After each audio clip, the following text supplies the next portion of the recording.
Gue punya pertanyaan yang agak nyebelin, tapi jujur ini penting. Kalau lo nggak pernah nunjukin karya lo ke orang, itu masih bisa disebut karya nggak sih? Ya, gue tahu jawabannya klasik. Ya iyalah, gue bikin ini buat diri gue sendiri. Tapi coba lo mikir sebentar. Kalau cuma lo yang tahu, lo yang lihat, lo yang ngerti, itu masih karya atau cuma catatan pribadi yang numpuk di laci? Bukan berarti semua hal harus lo umbar ke dunia ya. Tapi hari ini gue pengen ngobrol sama lo tentang validasi, eksistensi, dan kenapa kadang kita tuh takut banget nunjukin apa yang kita bikin. Yo guys, balik lagi dengan gue Biji Salak, drawing like nobody's watching just like Mancis Salak. Kenapa kita takut mamerin karya sendiri?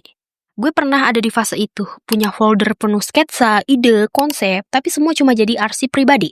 Gue takut dikritik, takut gak ada yang peduli. Tapi sejujurnya bener sih, kayaknya mungkin gak ada yang peduli. Takut karya gue dibandingin sama yang lebih keren. Kadang kita bilang, gue bikin ini buat diri sendiri kok. Tapi deep down, itu cuma tameng, biar kita gak ngerasa sakit hati kalau gak ada yang respon. Padahal, bikin karya dan nunjukin karya itu dua skill yang berbeda.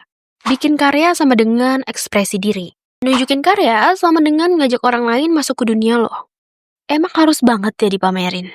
Bayangin, ada seniman yang bikin lukisan paling jujur, paling emosional, tapi dia taruh di gudang dan gak pernah tunjukin ke siapapun.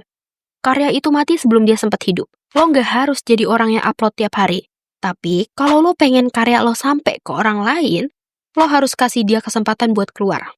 Karya yang lo cuma simpen, sama aja kayak lagu bagus yang gak pernah diputar. Ada, tapi gak nyentuh siapapun. Kalau lo puas cuma sampai situ, oke.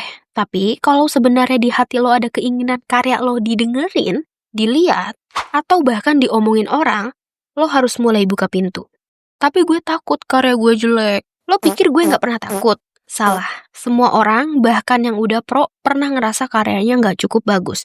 Tapi justru karena itu, lo harus berani nunjukin. Kenapa? Lo gak akan pernah tahu efek karya lo ke orang lain sampai lo kasih lihat. Kadang, yang lo pikir jelek malah jadi hal yang bikin orang lain ngerasa relate. Dan feedback itu penting. Bukan buat nyari validasi doang, tapi buat grow. Kalau lo nunggu sempurna, spoiler, itu gak akan datang. Lebih baik karya yang jujur tapi keluar daripada karya yang stuck di draft. Belajar dari karya yang pernah lo share. Kadang karya yang kita share di masa lalu bakal bikin kita cringe pas lihat lagi. Tapi dari situ lo bisa lihat progres lo. Kalau lo nggak pernah nge-share, lo nggak punya dokumentasi perjalanan lo. Kadang yang kelihatan jelek sekarang bisa jadi pengingat lo tentang seberapa jauh lo udah berkembang. Karya itu baru hidup kalau dia bisa menyentuh orang lain. Lo nggak perlu viral, lo nggak perlu trending. Tapi kalau satu orang aja bisa bilang, gue ngerasain banget ini dari karya lo, berarti karya itu udah punya nyawa. Karya itu bukan cuma soal teknik, tapi juga soal nyampe atau enggaknya ke hati orang. Lo bikin karya itu buat disimpan atau dihidupin? Jadi, gue tanya lagi, kalau lo nggak pamerin karya lo, itu tetap karya atau cuma catatan pribadi? Lo nggak harus share semuanya, tapi coba kasih kesempatan buat karya lo ketemu dunia.